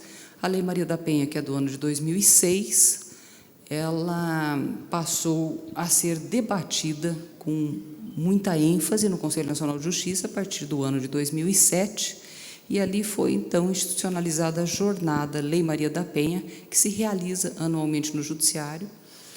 Nós temos 4 comissões permanentes no Conselho Nacional de Justiça, são 15 conselheiros, ele é presidido pelo presidente do Supremo Tribunal Federal, faço parte como representante da Câmara dos Deputados, integro 2 comissões, a Comissão de Gestão Estratégica, a Comissão de Tecnologia da Informação. A questão da Lei Maria da Penha está numa outra comissão, são 4, que é a Comissão de Acesso à Justiça e Cidadania, que tem coordenado o movimento de combate à violência doméstica e familiar contra a mulher. Por intermédio da portaria número 54 de 2016, foi criado um grupo de trabalho para realizar estudos que visem a criação de coordenadorias estaduais de mulheres em situação de violência doméstica e familiar no âmbito dos Tribunais de Justiça dos Estados e do Distrito Federal, conforme disposto na Resolução 128/2016.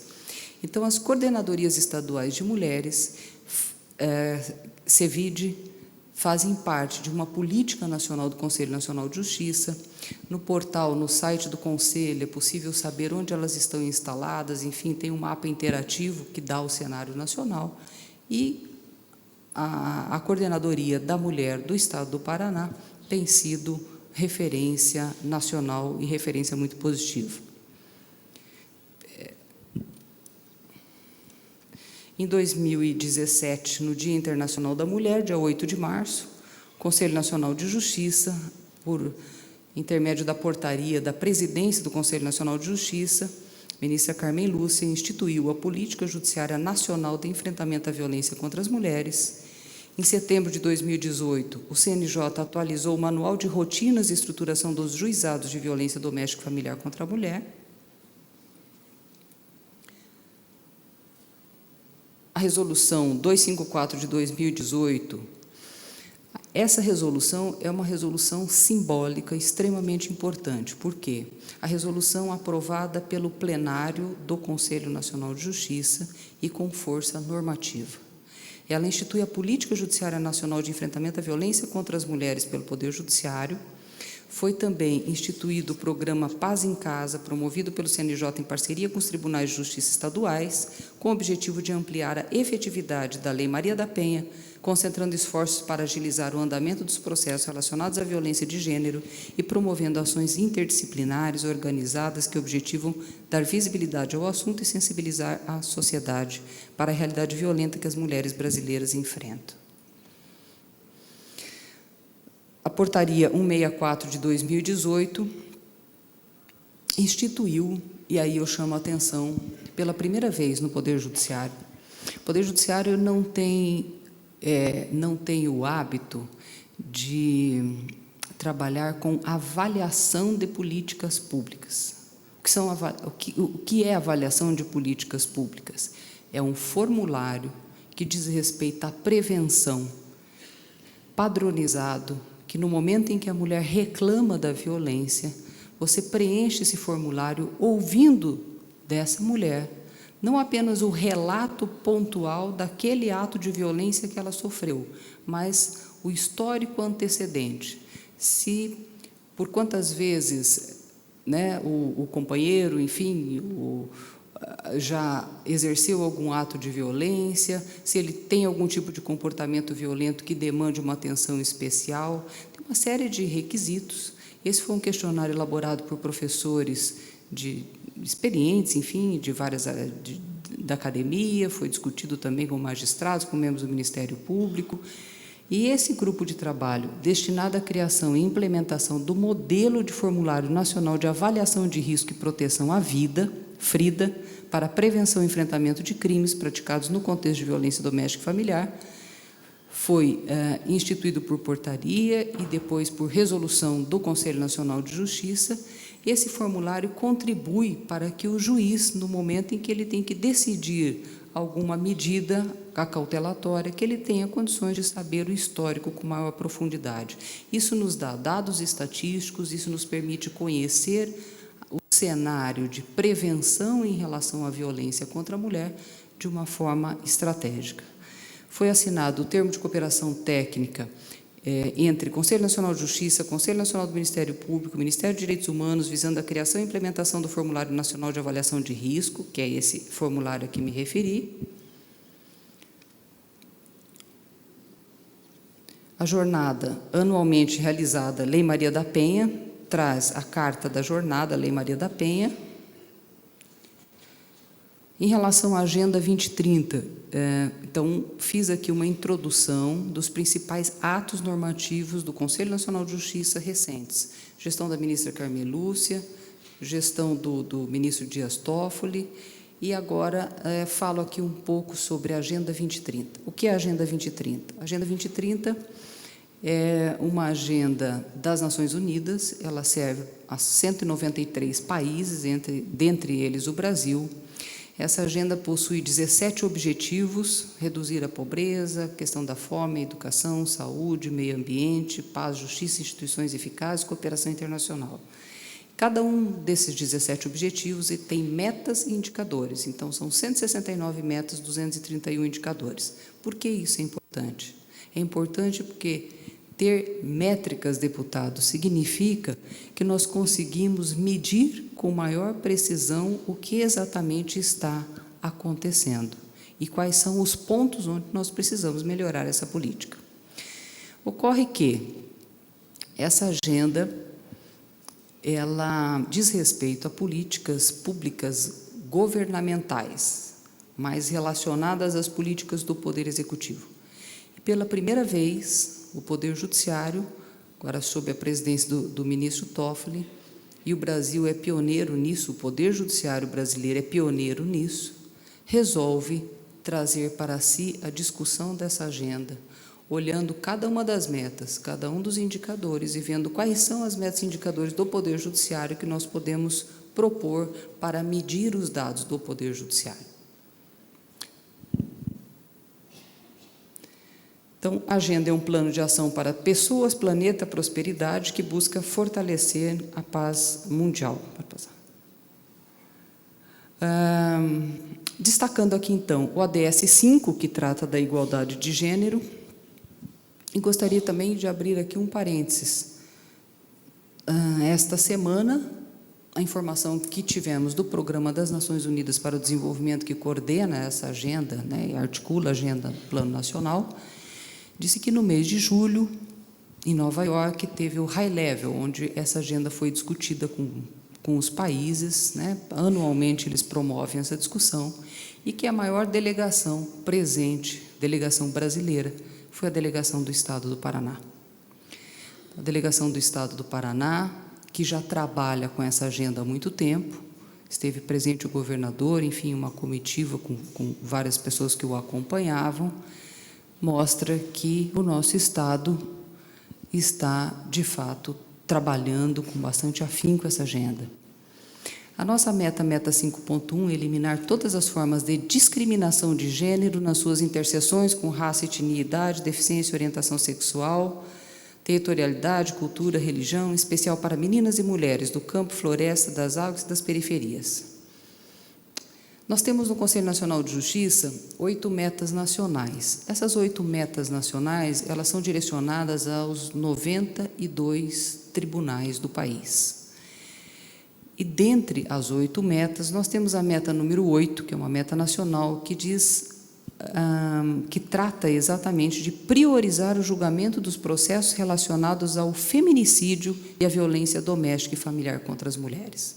Portanto, a questão da igualdade de gênero, a questão da prevenção à violência, a questão do julgamento célere desses processos é uma meta nacional para todos os tribunais que têm competência jurisdicional para esse julgamento, e esses dados eles são acompanhados em cooperação e em conjunto com o Conselho Nacional de Justiça, que é o órgão de planejamento estratégico do Poder Judiciário brasileiro. Algumas palavras-chave em relação a esse ODS 5. Eu disse que tinham 169 metas e vários indicadores. E aqui nós fizemos uma síntese, então, de quais são as palavras-chave a respeito desse ODS. A ideia é só dar uma visualização muito rápida. Dito ali também a questão do orçamento de gênero, que foi dito aqui pelo meu antecessor, pelo Mário Hamidoff, a importância da questão do orçamento de gênero, questão né, dos crimes, a questão do casamento que foi abordado pela desembargadora Lenice. Enfim, tem uma série de situações aqui que nós não vamos nos aprofundar, mas apenas uma síntese. A institucionalização da agenda no Poder Judiciário teve início ano passado, quando o ministro Toffoli criou uma portaria interinstitucional para que o Conselho Nacional de Justiça discutisse essa agenda com outros poderes, Ministério de Relações Exteriores, Ministério da Justiça, órgãos da ONU, órgãos de pesquisa, IBGE, IPE, enfim, faço parte dessa atuação, coordeno esse trabalho no CNJ, e é tido como uma marca de inovação na gestão judiciária brasileira. Esta semana, o ministro Toffoli assinou um termo de cooperação com as Nações Unidas, com o Conselho Nacional do Ministério Público, para a institucionalização da Agenda 2030 no Poder Judiciário e a criação de metas e indicadores com números do Poder Judiciário, não apenas os números de política pública governamental, mas os números do Poder Judiciário. O que isso representa? Bom, aqui é a criação do comitê, a composição do comitê,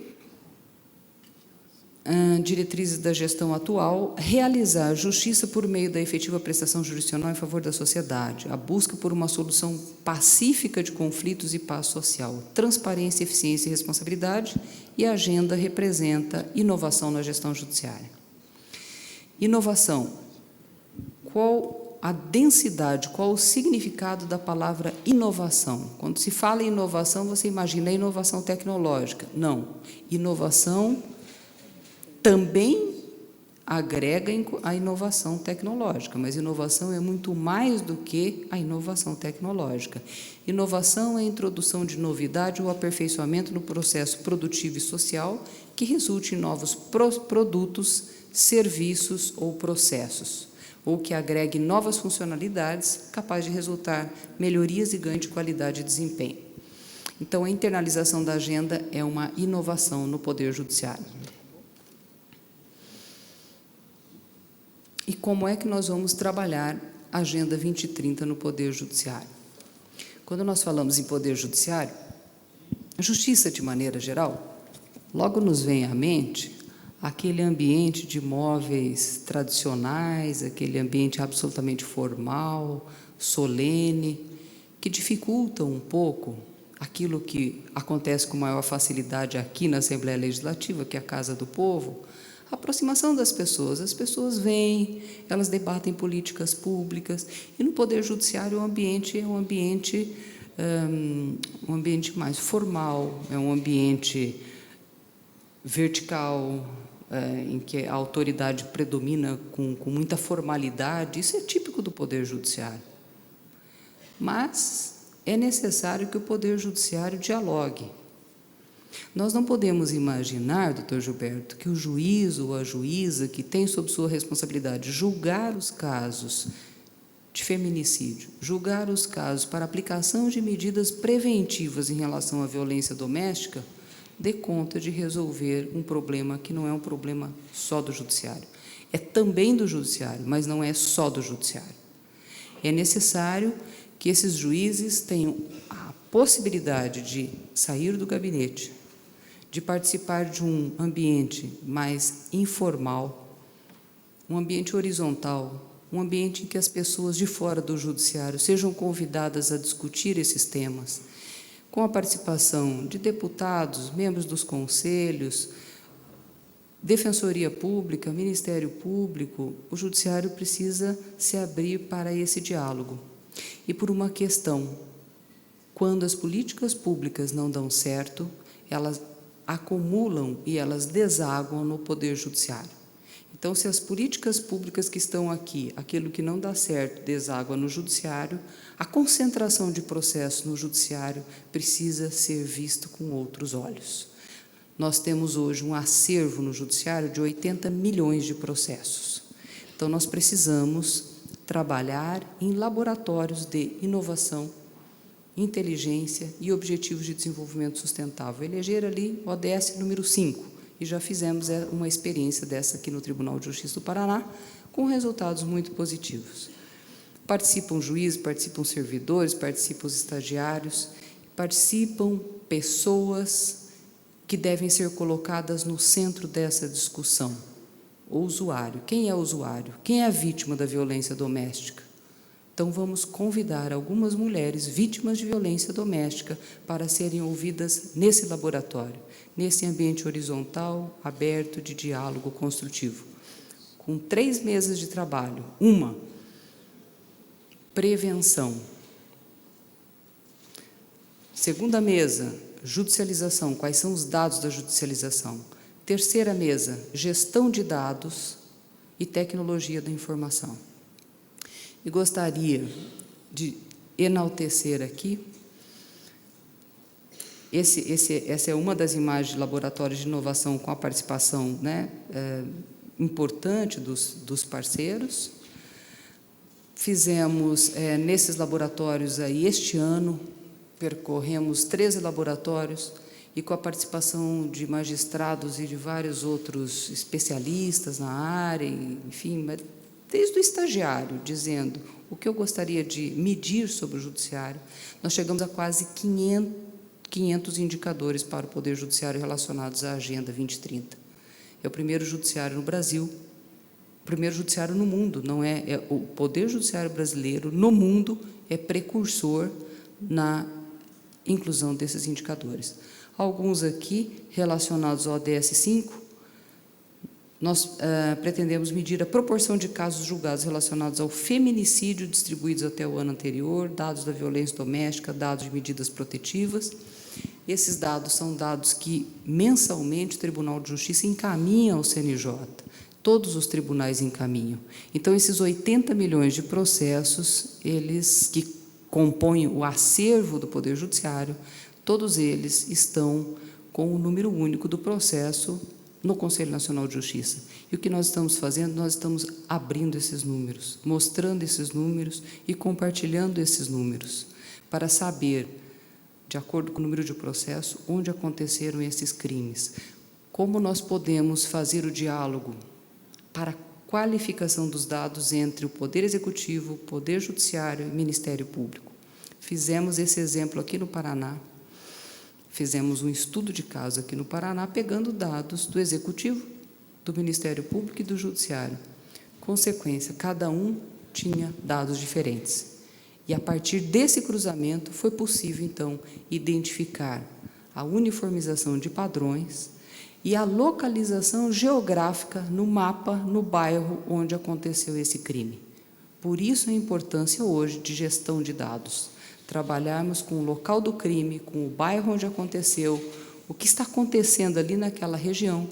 Nós temos hoje no Brasil, no mapa da violência revela isso, os homicídios estão concentrados no Brasil em 120 municípios. Estão concentrados em determinados bairros daqueles municípios, e o georreferenciamento nos conduz a esse tipo de informação. Tivemos uma reunião no Observatório Nacional de Questões Complexas na última terça-feira à noite, com representantes do Ministério da Justiça, do Executivo, do IPEA, Ministério Público e Poder Judiciário, com a participação da doutora Raquel, que é Procuradora-Geral da República, a participação do ministro Toffoli. E, pela primeira vez, nós levantamos o número de todos os inquéritos e ações penais que estão cadastrados no Poder Judiciário. Desses 80 milhões de processos, 835 mil procedimentos, em que nós chegamos no número único, com possibilidade de cruzamento desses dados agora com o Executivo, para aperfeiçoamento desses dados e, na sequência, georreferenciamento, chegando com essa imagem muito próxima do que está acontecendo. Então, muito além da preocupação de repressão, nós queremos também chegar na prevenção.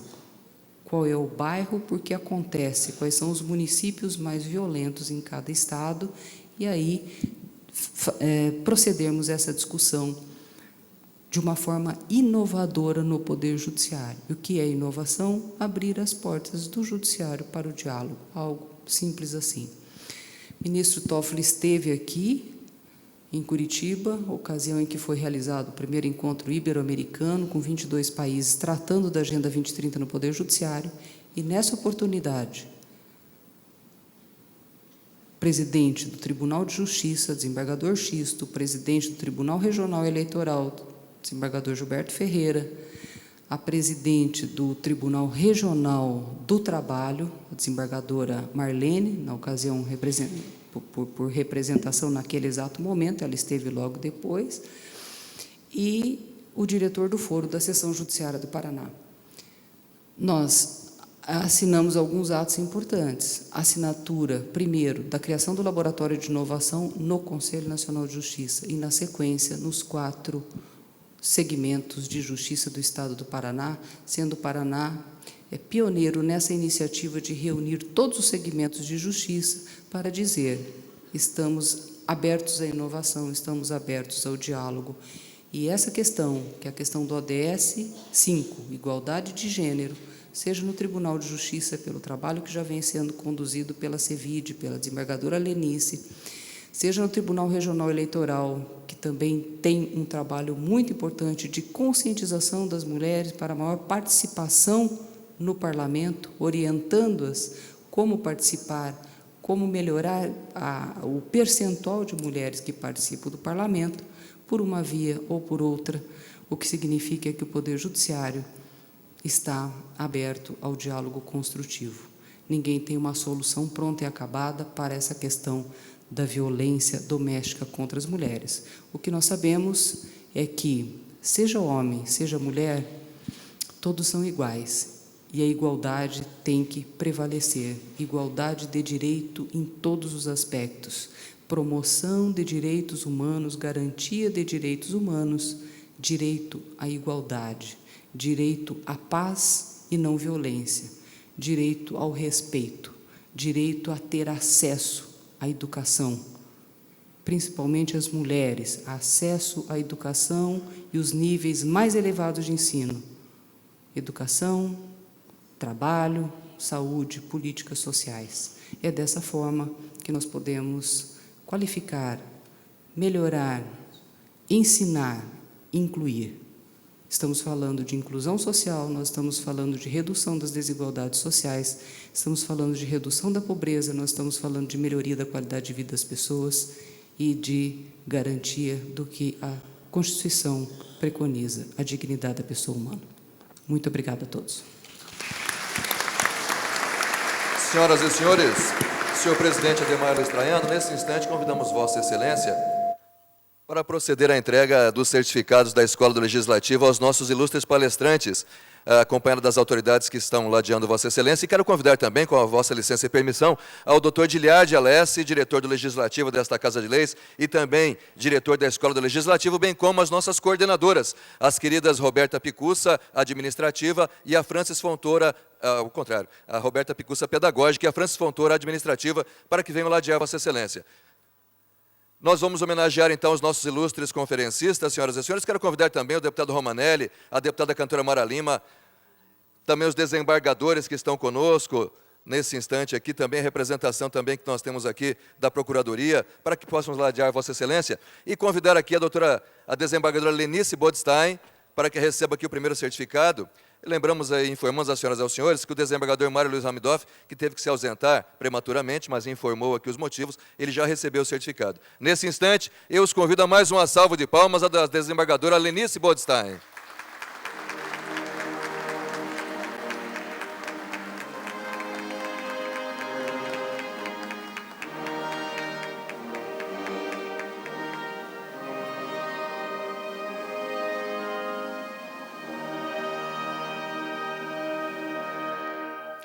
Ato contínuo, esta nossa banda. Eu peço também que venha a doutora Maria Tereza Willi Gomes, conselheira do CNJ, o Conselho Nacional de Justiça, para que também receba esta homenagem, o certificado da Escola do Legislativo desta Casa de Leis do Povo do Paraná.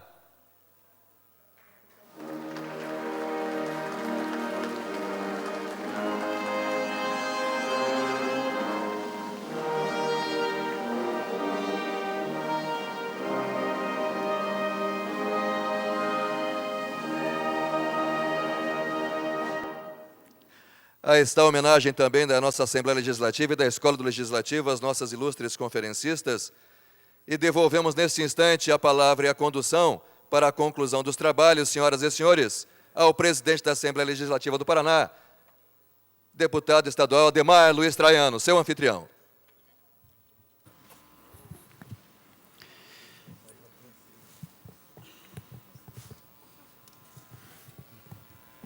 Presidente, rapidamente, enquanto as autoridades que o acompanham se acomodam, convidar também, não é? Lembrando aqui que nossa Escola do Legislativo, logo mais à tarde, promove painel de debates. O painel Empoderamento Feminino em contraponto à violência contra a mulher. Teremos a participação da doutora Sandra Lia Basso e também do doutor Evandro Mocelin de Oliveira. Temos temas como o poder como emancipação feminina e os tipos de violência contra a mulher. Nesta Assembleia Legislativa, no plenarinho, a partir das 13h30. Das 13h30 às 16h30. Mais uma iniciativa da Escola do Legislativo. Com a palavra, presidente, deputado Ademar Luiz Traiano.